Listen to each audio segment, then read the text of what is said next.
Terminamos na semana passada um assunto que foi muito importante para mim, relembrá-lo, e hoje eu quero estar falando e iniciando um tempo que a gente vai estar falando sobre um assunto, sobre os salmos de degraus. Você já sabia que existe na Bíblia um grupo de salmos chamado Salmos de Degraus?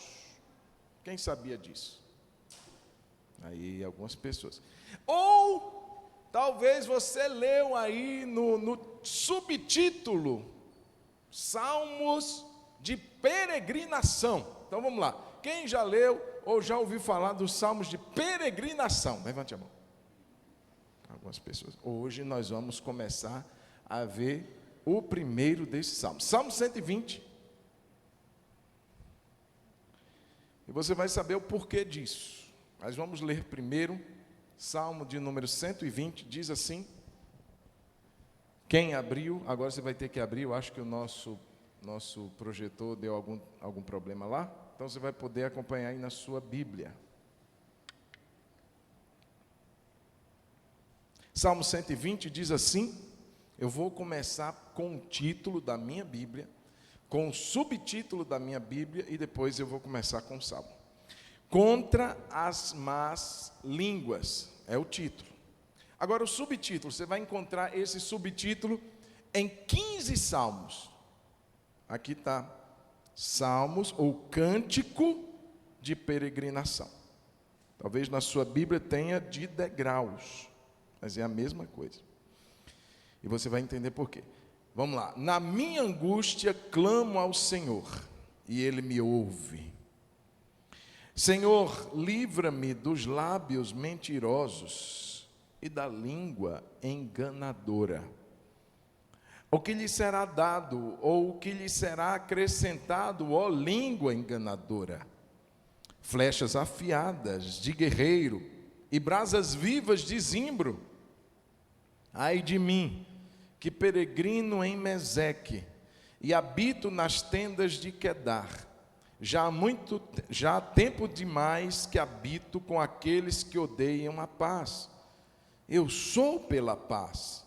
Quando, porém, eu falo, eles teimam pela guerra. Vamos orar. Senhor, fala conosco nessa noite, abre os nossos olhos, dá-nos, Espírito Santo, a compreensão da Tua palavra, tira de nós a distração.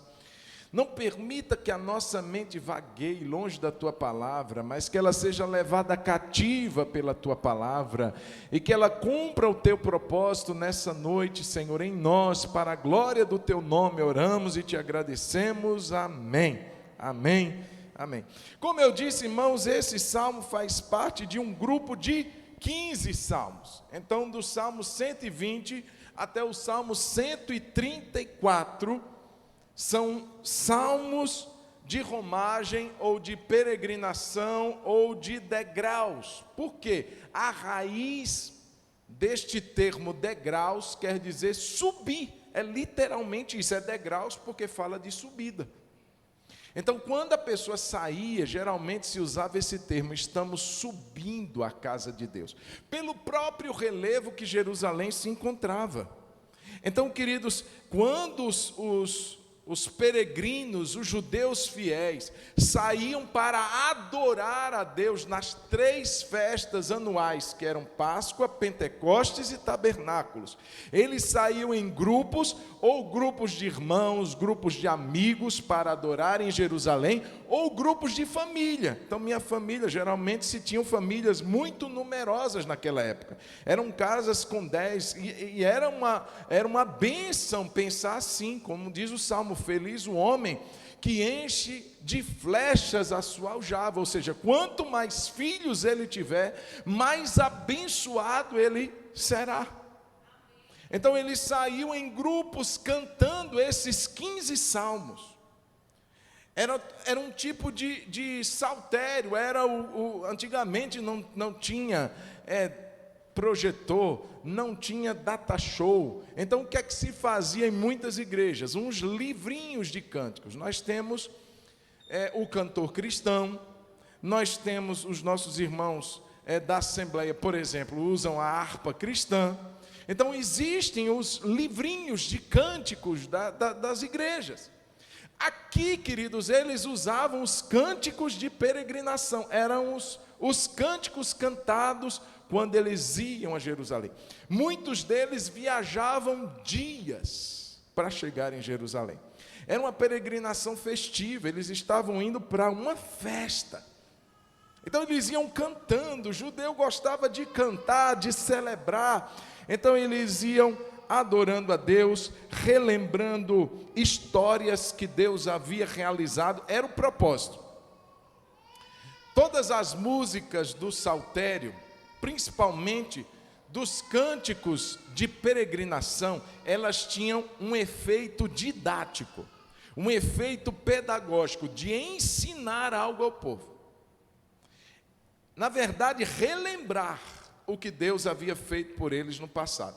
Você vai ver muitos salmos falando do tempo que eles eram peregrinos e eram escravos no Egito, peregrinos no deserto, e no momento que eles estavam ali entrando em Canaã, os reis que eles venceram, as provas que eles enfrentaram, era uma recordação para alimentar a fé. Então eles estavam indo adorar a Deus, seja na Páscoa, e lá eles lembraram, Deus matou os primogênitos dos egípcios, mas poupou os nossos primogênitos, porque o Cordeiro morreu no nosso lugar. Isso apontava para um grande livramento, mas apontava para Cristo também. Então todos esses salmos visavam o propósito de ensinar ao povo. 10 desses salmos são anônimos, ninguém sabe quem foi o seu autor. 4 deles foram de Davi, salmo de número 122, 124, 131 e 133. E um salmo de Salomão, se o Senhor não edificar a casa, em vão trabalham aqueles que edificam. Então, queridos, qual era a lição então? Você já viu comigo que eles eram peregrinos no deserto. Todas as vezes que eles iam a Jerusalém, eles também peregrinavam. Por isso que diz Salmos de peregrinação. Então eles tinham que ter na mente o quê? Nós somos peregrinos. Nós dependemos de Deus. Foi Deus que nos deu o maná do céu. Agora talvez momentaneamente, porque já estavam de posse de Canaã. E ainda alguns chegam a dizer que nesse momento eles já tinham voltado do exílio. Enfim, mas eles sabiam que existia uma natureza de peregrinação na vida deles. De não terem uma morada certa, de não terem uma morada fixa. É interessante pensar nisso, irmãos, porque a igreja vive nessa peregrinação também. A Bíblia diz, tanto em Hebreus quanto em Pedro, que nós somos forasteiros e peregrinos nessa terra. Jesus diz que nós não somos do mundo, estamos aqui, mas daqui não somos. Irmãos, é importante a igreja recordar a sua natureza.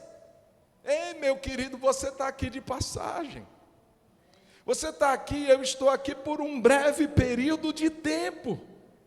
Então os que vivem, os que usam desse mundo, vivam como se dele não usasse.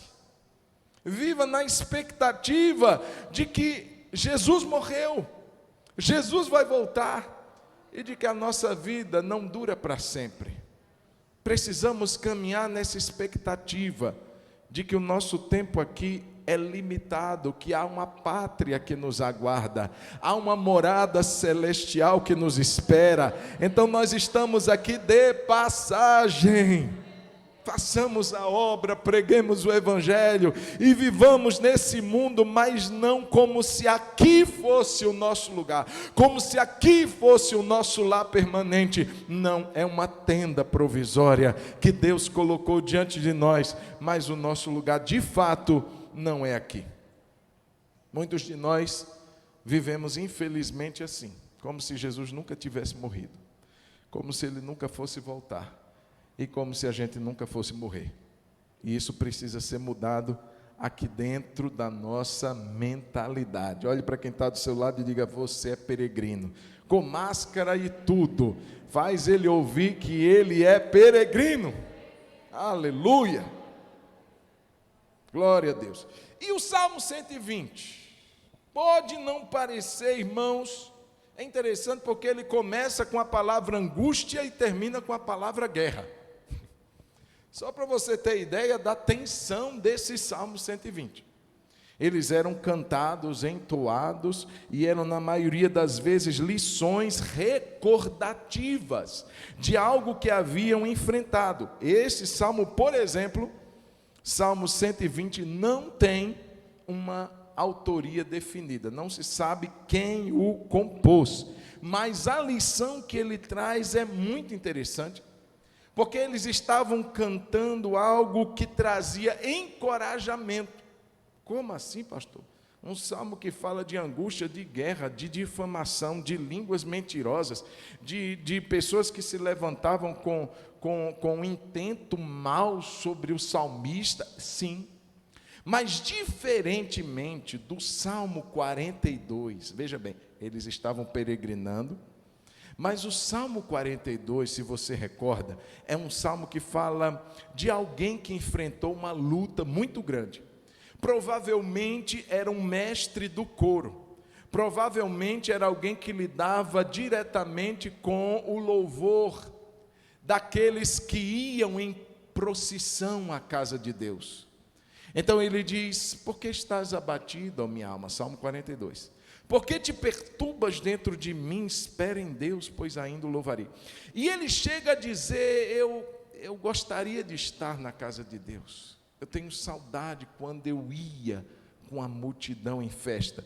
Então, o Salmo 42, eu estou fazendo essa alusão porque são salmos que falam de pessoas que iam para adorar. Mas no Salmo 42, quem escreve é impedido de estar lá.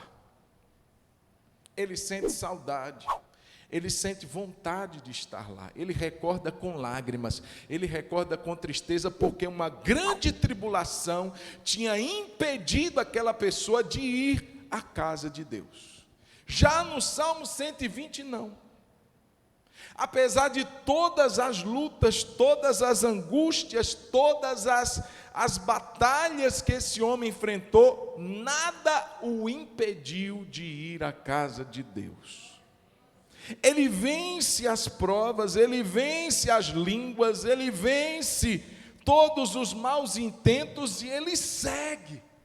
Então é como se eles, recordando, dissessem assim: olha o que esse irmão viveu, e nada o segurou, nada o impediu, nada o paralisou, e ele foi à casa de Deus, ele foi adorar. Irmãos, porque não tem um outro sentido de um salmo de peregrinação, o primeiro começar dessa maneira, se não mostrar que é possível vivermos provas, vivermos dificuldades, ataques diretos, porque muitas vezes Satanás não manda indiretas, ele manda diretas, ele ataca com muita fúria diretamente, e isso tem um propósito: nos impedir de subir.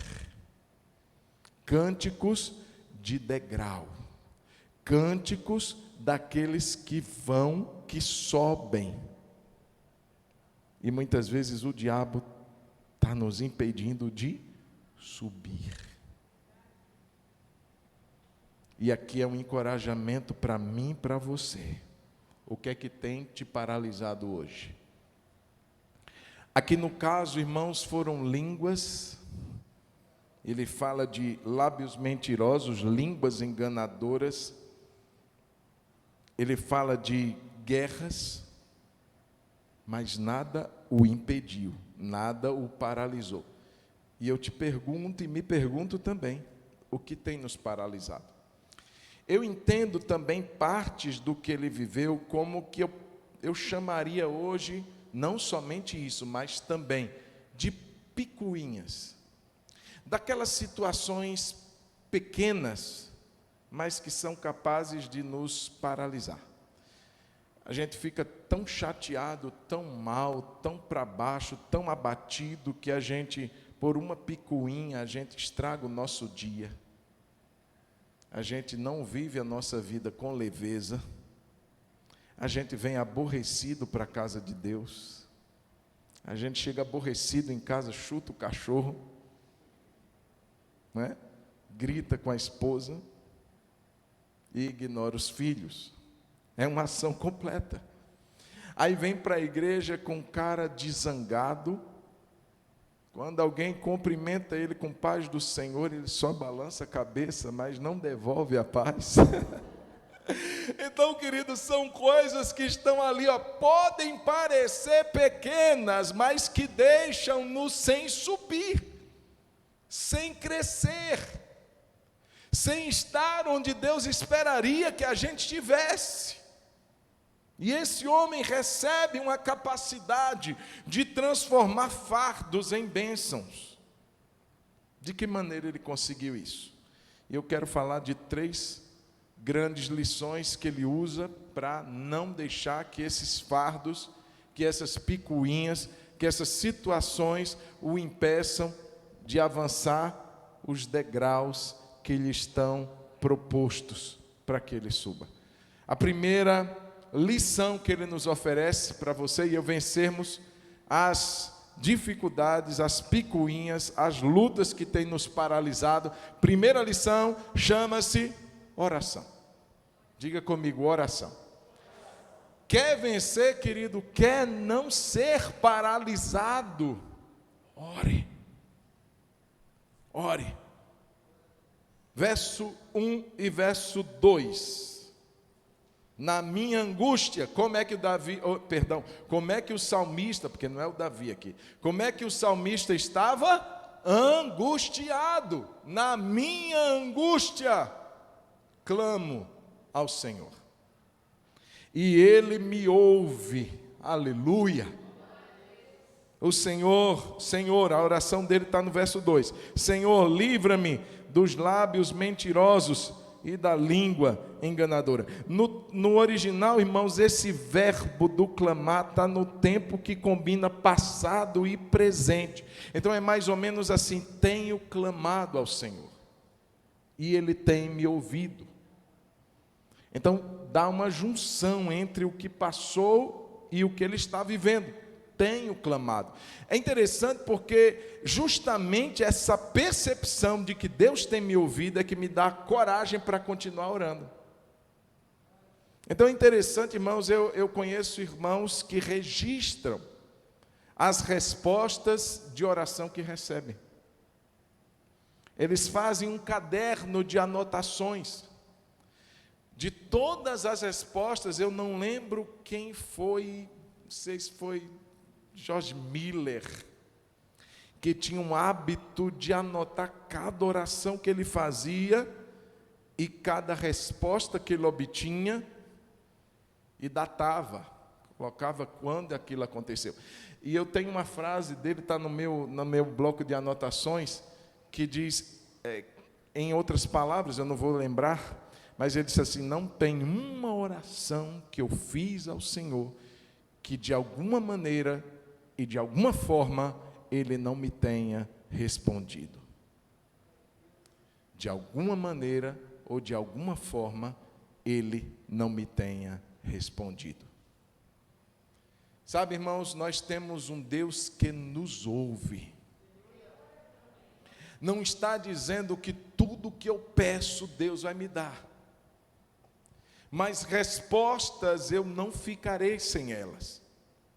É tão ruim quando a gente conversa com alguém, e na era da tecnologia isso pode acontecer. Eu já fiz isso com algumas pessoas e peço perdão se você um dia ficou no vácuo, porque você me mandou a mensagem, por algum motivo eu não te respondi na hora e esqueci. A minha amada bênção esposa fica no meu pé: você já respondeu? Eu, não, daqui a pouco. Ela: se você não responder agora, você vai esquecer. E a gente esquece mesmo. Alguém manda uma mensagem, peraí, respondo já. Eu estou dirigindo. Aí ela disse assim: porque abriu. Só abre quando você tiver condições de responder. E ela está certa. Porque muitas vezes eu estou ali dirigindo, paro no sinal, dou uma conferida e avanço e não respondo. E aí fica a pessoa lá: pastor deu 2 pontinhos azuis, porque eu não tirei. Tem 2 pontinhos azuis, viu minha mensagem e não me respondeu. É falta de educação. Está errado, não? Às vezes a gente acha que Deus é assim. Às vezes a gente ora e tem a impressão de que Deus leu a nossa mensagem e que ficaram 2 risquinhos azuis lá no céu, mas a resposta não veio.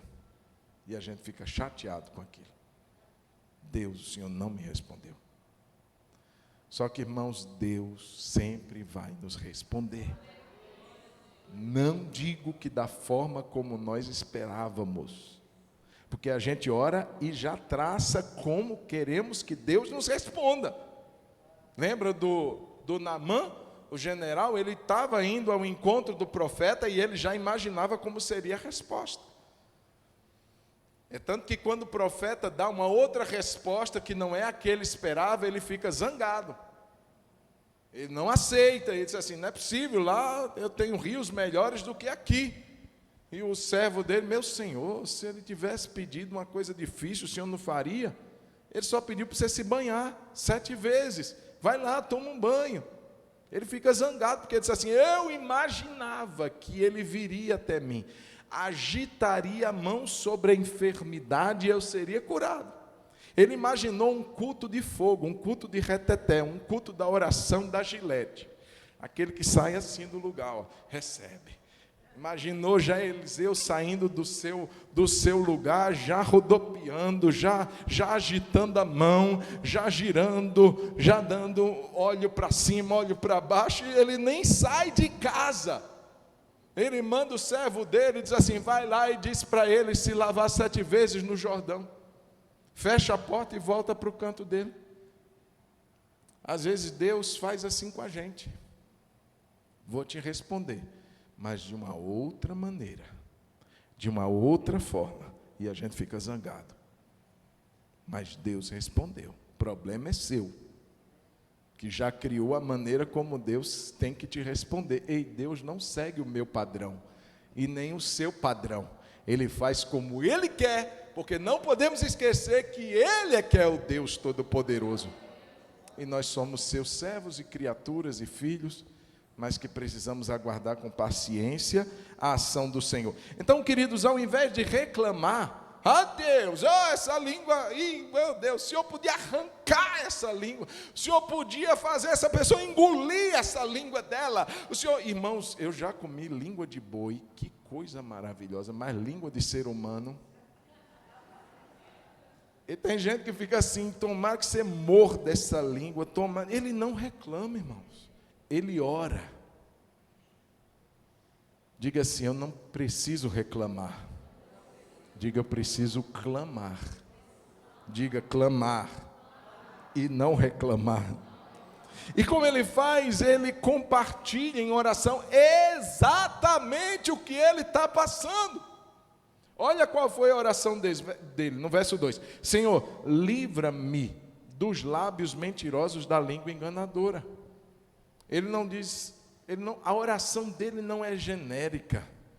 A oração dele é pontual, é assertiva, é objetiva. Eu estou passando por uma tribulação e o problema dessa tribulação são as línguas mentirosas. As bocas, as línguas enganadoras que estão trabalhando contra a minha vida. Então ele vai ao Senhor e ele ora. Irmãos, não existe um remédio tão eficaz contra situações difíceis, contra tribulações, contra dificuldades, que não seja oração, oração, oração, oração. Conversava com o irmão esses dias, e diante de tudo que ele falou, eu perguntei, deixa eu te perguntar uma coisa. Você tem orado? Eu poderia te dar aqueles títulos interessantes, 10 segredos para você sair. Eu só perguntei uma coisa. Você tem orado sobre isso? Há tanto tempo você está enfrentando essa luta, eu pergunto, quando foi a última vez que você parou para orar sobre isso? Ele parou, olhou para mim, baixou a cabeça e disse assim: eu não tenho orado. Irmãos, infelizmente, não tem como a coisa mudar se não tiver oração. Precisamos orar. Precisamos orar. Irmãos, eu estava vendo que hoje, se você procurar artigos científicos que falam sobre o poder da fé e o poder da oração, até quem não é crente dá vontade de orar. Olha só, um estudo feito na Universidade de Pittsburgh concluiu que frequentar um culto ao menos uma vez por semana aumenta a nossa expectativa de vida de 1,8 a 3,1 anos.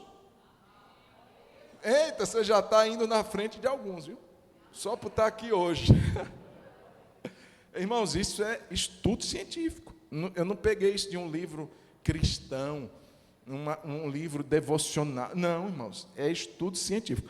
Esse outro da revista Vida e Saúde. Cientistas da Universidade de Duke confirmaram que a oração pode influenciar a capacidade orgânica de enfrentar doenças. Ou seja, a oração fortalece o seu sistema imunológico. Quem ora adoece menos. Ô glória! Dá um glória a Deus aí, irmão. Ah, só não dá glória a Deus se não está orando. Não terminou não. Quando a pessoa ora ou canta, veja, é um artigo de uma revista secular. Quando alguém ora ou canta músicas religiosas, é fortalecido no lobo frontal, parte do cérebro que ativa o sistema imunológico. Então, em vez de ficar, ó vida, ó céus, ó irmão, ó marido, ó praga, canta, vai louvar, vai orar.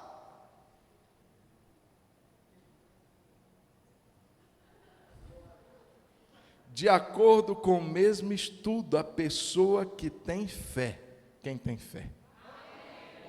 Isso já é outro artigo. Vive 25% a mais do que o descrente. Além disso, tem mais saúde física e mental. A pressão arterial tende a ser mais normal do que o descrente, o que não ora. E o sistema de defesa orgânica é muito mais forte. De que livro cristão eu tirei isso? De nenhum. Quer viver mais? Ora mais. Quer se precaver mais contra a doença? Canta mais. Louva mais. Amém?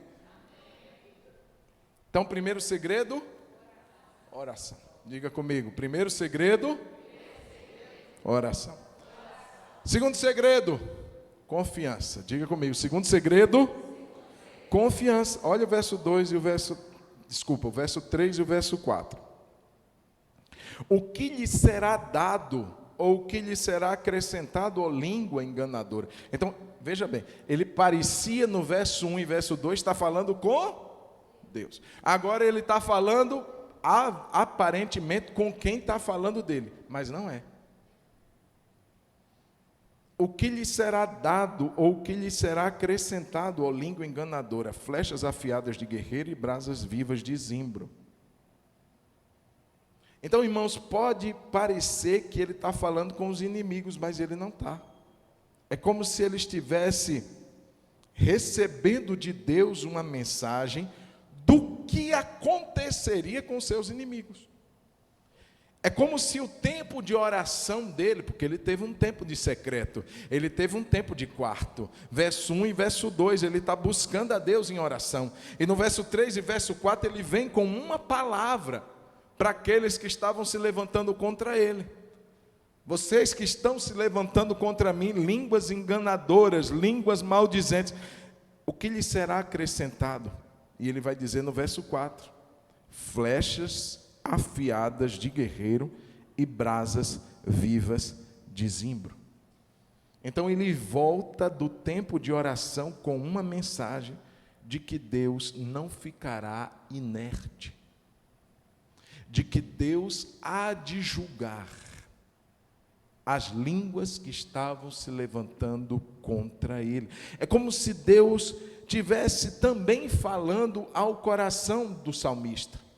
O que Deus estava transmitindo ao coração dele não era uma expectativa de vingança pessoal, não era algo que inflamava o coração dele, agora vou pegar todo mundo, agora, não, irmãos, era uma expectativa de que eu farei alguma coisa por você, fica tranquilo, porque eu, Senhor, hei de julgar, porque eu, Senhor, vou trabalhar contra estes.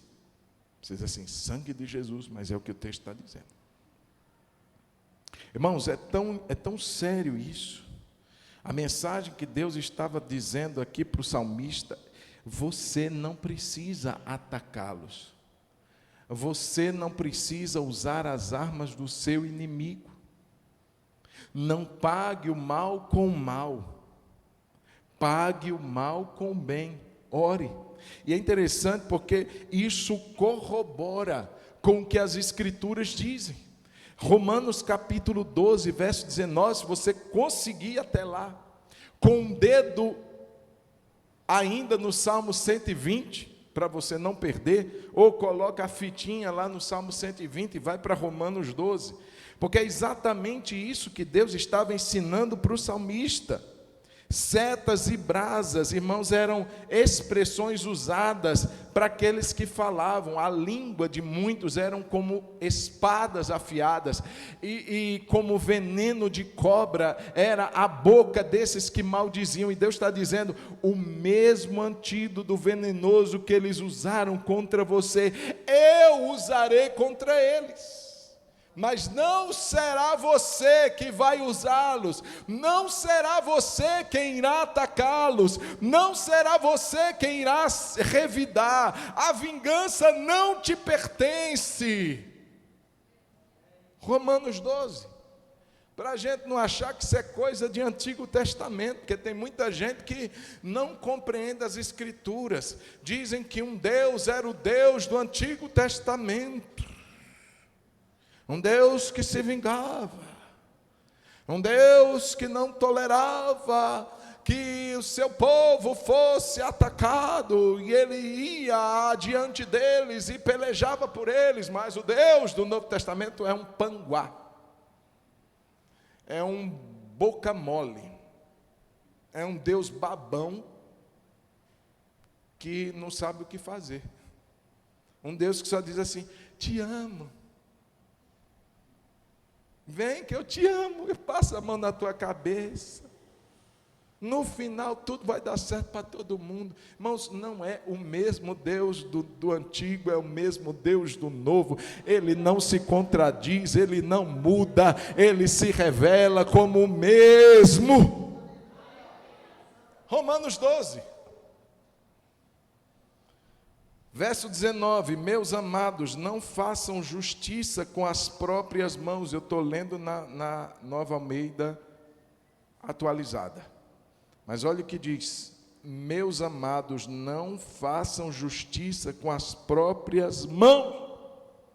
O que é que ele estava dizendo para o salmista? Ei, não é você que vai atacá-los, não. A mensagem que eu estou te dando é que eu vou fazer algo, você vai ficar quietinho. Você não vai se vingar. Não faça justiça com as próprias mãos, mas deem lugar à ira de Deus. Pois está escrito. Aí quem é daquela tese de que o Deus do Antigo Testamento era o Deus que franzia a testa, tinha sangue nos olhos, aquele ar de irado, e que o Deus do Novo Testamento é aquele Papai Noel que faz ding-dong, jingle bell, vem pegar seu presente. Está enganado. Olha o que ele diz: a mim pertence a vingança, eu é que retribuirei, diz, não Satanás, diz o Senhor. Uau, Jailton. Não é o diabo que está falando isso, é Deus. Isso tira das nossas mãos o desejo de fazer justiça, em reconhecer que isso não nos pertence, mas a Deus, que não chama o branco de preto, nem o preto de branco, que não chama o mal de bom e o bom de mal, mas que sabe discernir o que é certo, o que é errado, o que é santo e o que é profano. Nós temos um Deus que julga retamente, com equidade, e dará a cada um segundo as suas obras. Ele diz, a mim pertence a vingança, eu retribuirei, diz o Senhor. A parte que nos cabe está nos versos 20 aí, depois, no Romanos 12, o que você tem que fazer, o que eu tenho que fazer é o contrário. Se o seu inimigo tiver fome, dê de comer a ele. Se tiver sede, dê de beber, porque a gente já sabe que Deus é quem vai fazer alguma coisa, não eu. A você não compete colocar chumbinho na comida que você vai entregar para os seus inimigos. Não é você quem vai se vingar. Então o salmista sai da oração, ele não sai com desejo de vingança, ele não sai dizendo assim, vou amaldiçoar esses mentirosos, eu vou me vingar deles. Não, ele sai leve, ele sai cantando, por isso que ele sobe, irmão, por isso que é salmo de degrau, porque ele sobe, porque quem vive amargurado não sobe, desce. Quem vive cheio de raiva, de ira, de indignação, não sobe, ele desce. Você e eu não fomos chamados para descer, nós fomos chamados para subir. Estou fazendo uma grande obra e não poderei descer. Aleluia! Fica tranquilo, não se desespera. Amém? Fica tranquilo, meu irmão. Vai para o lugar que o salmista foi. Vai para o lugar que você vai encontrar com aquele que conhece o seu coração. Vai desabafar com ele. Vai falar o que está acontecendo com você. Não seja genérico, seja pontual, seja assertivo. Deus, tem gente falando mal de mim. Deus, tem línguas mentirosas se levantando contra a minha vida. E ele sai de lá já com a sentença do que Deus iria fazer. E ele iria descansar. Quem está entendendo, dá um glória a Deus. Primeiro segredo, oração. Segundo segredo, confiança. E terceiro e último segredo, paciência. Desanimou aí? Quando fala de paciência, a gente fala. Olha para quem está do seu lado e diga assim, paciência.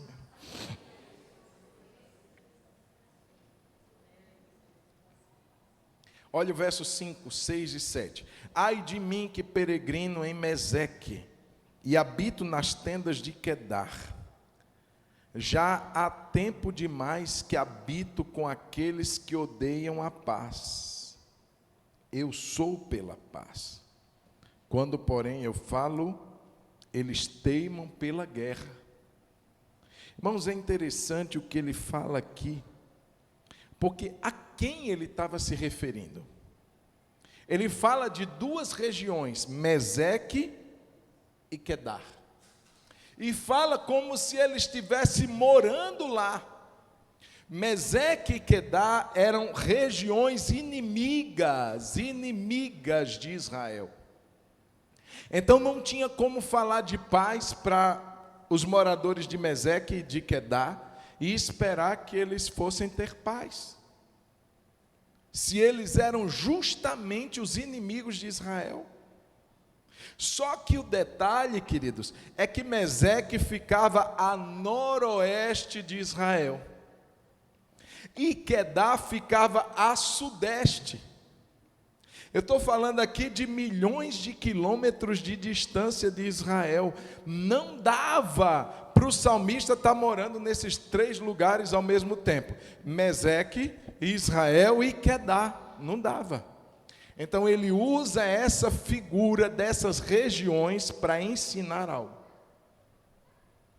Ele estava dizendo que ele estava envolto, ele estava acompanhado de pessoas que, como os moradores de Meseque e os moradores de Quedar, eram seus inimigos, embora fossem seus compatriotas. Quem está entendendo? Ficou difícil? Não estava ele morando em nenhuma dessas regiões, mas aqueles que estavam à sua volta, que eram israelitas, que eram irmãos, viviam como seus inimigos. É o tipo do Alexandre Latueiro, que anda com Paulo, que come com Paulo, mas que Paulo diz: ele me causou muitos males. Ele se diz irmão, mas ele é como um inimigo. Ele fala mal de mim. Se fosse irmão, ele cumpriria o 9º mandamento: não levantarás falso testemunho contra o seu próximo. Ele teria temor, ele teria receio em abrir a sua boca e falar mal, mentirosamente, de um irmão da fé. É como um inimigo. Veja, irmãos, não há menção de armas, de ataques, afrontas diretas de guerra a carros e cavalos, mas a ideia de ser alguém que fala mal de um irmão é como se fosse um ataque de um inimigo. E ele diz aqui: já estou morando muito tempo, eu tento mudar essa pessoa, eu tento mudar esses que estão comigo. O verso 7, eu sou pela paz, mas quando eu falo de paz, eles teimam pela guerra, ou seja, parece que não converte, parece que não muda. Sangue de Jesus, diga comigo: sangue de Jesus tem poder. Não adiantava persuadi-los, porque eles teimavam pela guerra. Irmãos, isso é muito sério. E eu agora trago para a nossa realidade como povo de Deus. Irmãos, nós já temos que travar sérias batalhas contra o inferno. Nós já temos que travar sérias batalhas contra os nossos inimigos de fato, que querem o nosso mal, a nossa queda, a nossa vergonha, o nosso fracasso. Não podemos, queridos, viver como se a guerra também acontecesse entre nós. Não podemos dar margem para que os inimigos também tomem nome de crente. Porque ele não diz, irmãos, a vergonha dele era tão grande, que ele não diz assim: meus irmãos israelitas falam mentirosamente contra mim. A vergonha dele era tão grande, que ele usa povos inimigos distantes, moradores de Meseque e moradores de Quedar. Mas ele estava falando de gente que estava do lado dele, morava vizinho a ele, comprava pão na mesma padaria do que ele, os filhos estudavam na mesma escola que os filhos dele, mas que estava falando mal dele, que levantava a língua para proferir calúnias, mentiras e difamações, que estava cultuando no mesmo templo que ele cultuava. E ele diz assim: eu estou cansado disso. Quando eu quero paz, eu sou da paz, mas eles querem guerra. Irmãos, a igreja precisa mais de pacificadores do que de agitadores. Nós já temos alguém que faz isso bem feito. Não precisa da gente. Glória a Deus. Eu sou da paz, irmão. Quem é da paz, dá um glória a Deus aí. Não podemos entrar nesse campo minado, irmãos. Não podemos entrar nesse meio de agitação. Opa! Quem eu sou? Eu sou filho do príncipe da paz. E eu fui chamado para a paz. E a minha língua vai abençoar e não amaldiçoar. E aqui, irmãos, Deus dá ao salmista uma orientação. Porque são esses que Deus vai agir. Então é como se Deus estivesse dizendo para ele: siga em oração.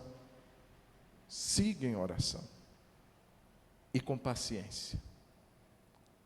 Siga paciente, confiando de que eu estou cuidando de tudo. De que eu vou resolver isso. Irmãos, e ele tem uma clara percepção, ainda que seja um salmo aparentemente conturbado. Mas ele sabe para onde ele estava indo. Ainda que comece com angústia e termine com guerra, ele sabe para onde ele está indo. Eu estou subindo. E nada vai me parar. Paciência, já entreguei a Deus. Deus está cuidando. E eu vou descansar. Vou deitar e vou dormir. Aleluia. Amém, queridos? Eu vou subir. Eu vou subir. Conclusão: oração, confiança e paciência. Vamos lá? Oração, confiança e paciência. Deus está esperando isso de nós. Deus está esperando isso de um povo que sabe de onde veio e para onde vai. Quero convidar você a fechar os seus olhos, ficar de pé também. Então vamos fazer o contrário. Fica de pé e fecha os olhos. Eu queria que você, assim como o salmista, entendesse que Deus continua ouvindo o clamor do seu povo. Eu tenho orado, eu tenho clamado e Deus tem ouvido.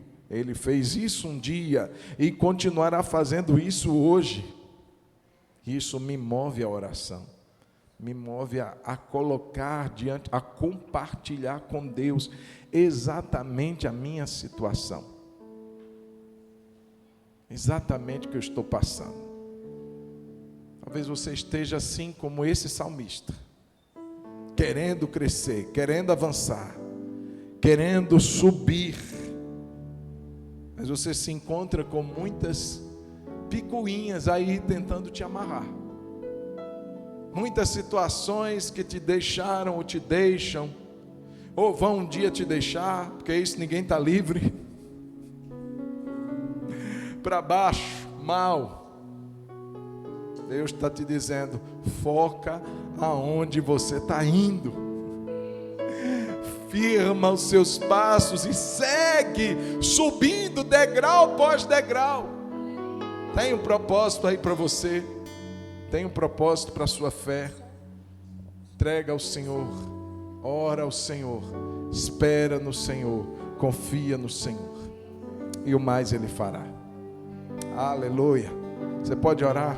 Se você puder virar a sua mão e orar para quem está perto de você, faz isso por um instante. Ora aí por quem está aí pertinho de você. Porque, irmãos, nenhuma dessas peregrinações eram feitas solitariamente. Quem ia a Jerusalém geralmente ia acompanhado. Geralmente ia com alguém, com um grupo, com irmãos, com amigos, com os familiares. pior é estar só, pior é caminhar sozinho. Aleluia, aleluia, aleluia, aleluia. Deus vai renovando as nossas forças nessa noite. Deus vai renovando, Senhor, a alegria daqueles que estão subindo, daqueles que estão caminhando rumo a Jerusalém celestial. Lá vamos celebrar uma grande festa ao Senhor. Lá nós vamos nos deleitar da presença dEle. Eu estou subindo e eu vou celebrar uma grande festa ao meu Deus.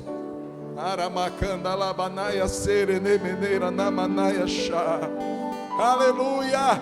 E eu quero declarar que o meu Deus vai me sustentar. Eu quero declarar que o meu Deus vai segurar as minhas mãos. E nada, ninguém, nenhuma seta vai me paralisar.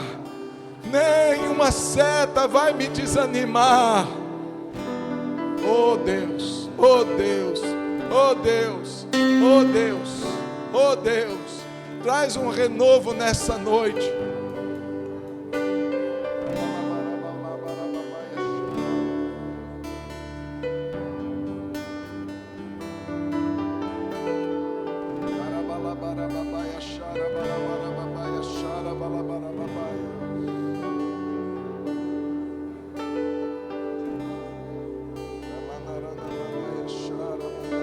Entrego a Ti a minha oração, pois Tu és Senhor, fonte de águas vivas que há em mim. És a minha esperança e descanso em Ti. Posso confiar que a vitória está por vir. Seguro estou em Ti, Tu és o Deus de amor. Não temerei o mal, Tu és o grande eu sou.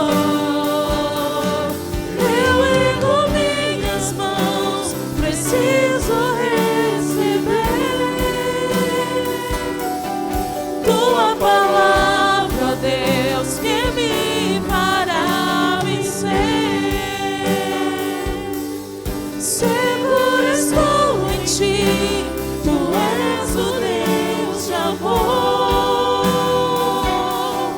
Não temerei o mal, Tu és o grande eu sou.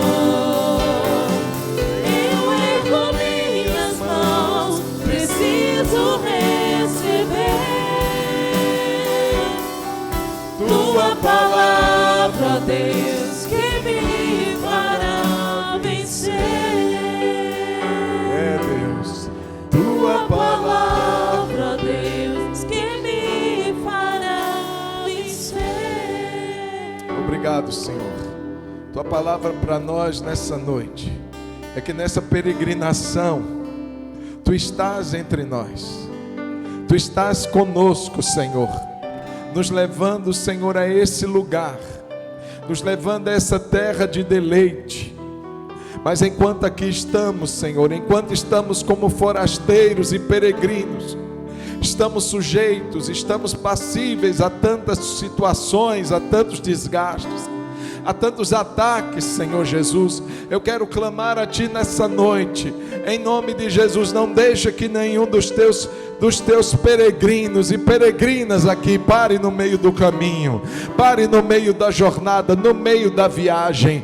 Mas eu te peço que cada um seja renovado, cada um seja fortalecido, cada um seja animado, porque, meu Deus, há uma terra de promessa, há um lugar, meu Deus, em que o Senhor tem nos chamado para estar, e nós não vamos olhar para trás, nós não vamos olhar para os lados, nós vamos olhar para frente, nós vamos olhar para o alvo, para o autor e para o consumador da nossa fé.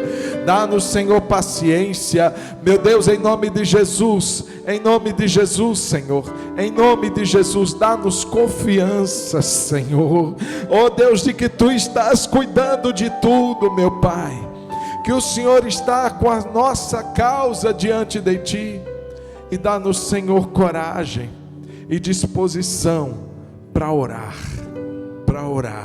há tempo, há fora de tempo, com vontade, sem vontade, na paz, na guerra, na luta, na bonança, em todo o tempo. Nós temos um Deus que está nos convidando a colocar diante dele todo o nosso coração, a entregar diante dele a nossa vida, a nossa causa. Entrega o teu caminho ao Senhor, confia nele, e o mais Ele fará. Muito obrigado, Senhor, muito obrigado por essa noite, por esse tempo que passamos na Tua casa, pela vida de cada irmão e cada família aqui representada. Eu te peço, assim como chegamos, voltemos para os nossos lares, seguros, guardados, e uma noite abençoada, um sono reparador para todos os que aqui estão, para todos os que nos acompanharam. A bênção do Senhor em nome de Jesus, que o amor do Pai, que a graça de Jesus seu Filho, e que a comunhão do Espírito Santo seja sobre a sua vida, seja sobre sua casa, seja sobre todo o povo de Deus na terra, hoje e para sempre. Amém, amém, e glória a Deus. Deus te abençoe.